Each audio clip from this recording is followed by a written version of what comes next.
How to add a clickable link on your YouTube Shorts. Hey guys, let's get started.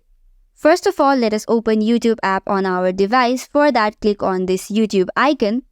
Next up, select the video whose link you want to add to the Shorts. For that, click on the video and then copy its link. To copy a link, click on Share button and the first option would be the copy link. Click on that. Now, the next option would be to go to Library and then click on Your Videos. Once you click on that, click on Shorts.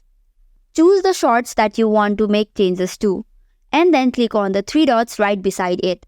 Now, next up, click on Edit.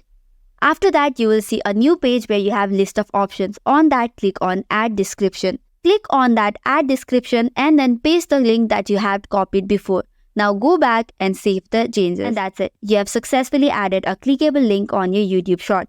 This was it for today. For more such contents, do not forget to hit the like and subscribe button. Thank you and stay tuned.